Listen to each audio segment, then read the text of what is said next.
Hello, this is Thomas with Medieval Review, and joining me, dressed extremely dapperly, I might add, is Dan. And you are with Zombie Tools. You don't have a sign behind us, but that's what we're looking at.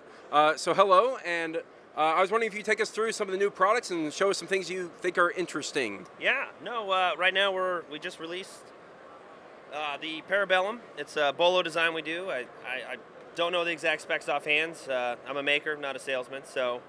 Um, but yeah, no, we do 5160 spring steel. We got a Rockwell of 54 on this sucker. It can handle it. It's a lot lighter than it looks. Comes with a Kydex drop sheath, and yeah, I mean it's ready for business. So we also started dabbling in some new steel. We got our new bushcraft knife. We call it the Bush Licker. And yeah, no, it's 80 CRV2. We do a Rockwell of 58 on this thing. It's through temper. We leave the back spine sharp so you can use your ferro rod strike so you don't have to damage your edge. Comes with a Kydex sheath with we got a Tech Lock holster on that, and or we have leather options now, which is kind of nice. We just started doing leather about a year ago now, and so far done really good. So. And staying true to your product names, it's certainly going to be a unique product name that no one else is ever going to take. Oh yeah, no, nobody's going to make the Bush Licker like we do. We definitely have seen that you guys have very much your own style, the way you handle things, and that's really awesome. I have to say, I'm going to point it out. This is probably my favorite of what you guys make, which is the Capitan Saber. They have a cutlass version. This is one that has always caught my eye. I was wondering if you could talk a little bit about the stone washing effect and what you guys do for that. Well, so what we do is a ferrochloric acid etch, and then we take aluminum and we kind of sprinkle it on, and it reacts very violently and gives you this fun pattern. It's basically a science experiment every 2 weeks or so. The thing about this saber that I love versus this the old D cap is that now we have the full D card.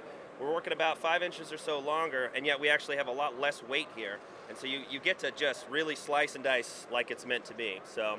For the Saber community, I think that they've been very impressed, and I hope that we can keep bringing it. So, yeah. And so, just in general with the whole zombie tool thing, I mean, obviously the aesthetic and the design process is going around this concept of post-apocalyptic, like the world has gone to hell, and here we are, we've got millions of zombies, and we got to take them all down. We're going to do it with hand weapons, right? I was wondering if you maybe speak to, you said you're a maker, maybe speak to a little bit of the thought process that goes behind a new design when you're working on it. Lots of beer. I can see that. No, we get a lot of feedback from people, and we're going to try and design a small carry knife that's EDC, or we're going to try and design something. We're working on some short sword designs right now that I think they're going to be really cool. They're a cross between many different cultures and many different styles. We do our own thing, obviously, but we basically we have dreams. We see something that inspires us, that kind of stuff. And we get to it, but Joey is the lead designer on that, and he does the click and point on the Illustrator files, and eventually we do a lot of paper cutouts and all that kind of stuff, and we get everybody's feedback from that, and it's a long process, but then eventually we'll get one cut out and hate it or love it or whatever, and go from there. So, but as far as a specific design, it always kind of starts off as say the Bush Licker, we wanted a bushcraft-esque camp knife. Well, we started off on camp knife designs. We started off on longer, shorter, smaller, this, that. Everything ended up this way or the other. This is not working for us. This isn't our style. This isn't what we do. And so we really wanted to branch out. And so we started reading into the history of it all and came across George Washington Sears. There's quite a rich history of bushcraft with that guy. And he came up with this, Nesmuck design that he bought for like $3 or some shit back in the day. And yeah, so we started going forth on that, and we got a guy there at the shop, Will. He does pretty much all the handles. He's also the guy who grinds the Nesmuck, and he's from Vermont, so they like their bush stuff. And he's got a really sick mustache. Let's just put it that way. But yeah, so he helped kind of introduce the craft idea behind it all, and so that's where a lot of the hardline designs and a lot of the soft line designs come into.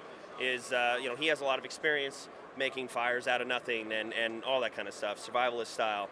And the only reason he's not here right now is because he's out bear hunting. So, and so with that, we ended up with the Nesmuck design, and from there it's just trying to figure out a name. So, And as I was walking around, you guys said you're working on more and more kind of small knife-style designs. Obviously, with the bush flicker, you've already got one, and I guess you guys are working for more of that as well. A little bit. A little bit, but still focusing mostly on the big blades, right? That's what we do.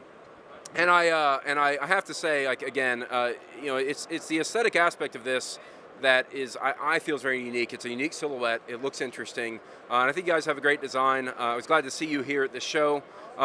So Dan, thank you. Thank you. I really appreciate it, and you guys have a wonderful day. Yeah. Enjoy the beer, Always. and enjoy the show. Thank you.